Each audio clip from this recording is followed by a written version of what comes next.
Hello viewers, happy Sri Rama Navami. ఈ temple వచ్చేసి పెందుర్తికి సరౌండింగ్స్లో ఉన్న వాళ్ళకి ఐడియా ఉండొచ్చు, తెలియని వాళ్ళ కోసం చెప్తున్నాను. ఈ టెంపుల్ అయితే మనకి పెందుర్తి నటరాజ్ థియేటర్ క్రాస్ అయ్యాక ఉంటుందండి. ఈ టెంపుల్ అయ్యప్ప స్వామి టెంపుల్. యాక్చువల్లీ దీన్ని ఉత్తరాంధ్ర శబరిమలగా పిలుస్తారు. ఈ టెంపుల్ అయితే లొకేషన్ అయితే చాలా బాగుంటుందండి. దాంతోపాటు దీని కన్స్ట్రక్షన్ అయితే భలే ఉంటుంది. ఇక్కడ చాలామంది కపుల్స్ వచ్చి ఫోటోషూట్స్ కూడా తీసుకుంటారు, అంత బాగుంటుంది.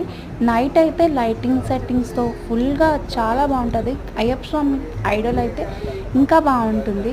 ఇక్కడ అయ్యప్ప స్వామి టెంపులే కాకుండా దత్తాత్రేయ స్వామి టెంపుల్, ఇంకా సుబ్రహ్మణ్యేశ్వర స్వామి టెంపుల్, వినాయకుడు, సరస్వతీదేవి టెంపుల్ కూడా ఉంటుందండి. ఇంకా చాలా అన్ని కూడా ఉంటాయి. మీరు కూడా ఈసారి విజిట్ చేసి ఎలా ఉందో చెప్పండి. Please like, share and subscribe.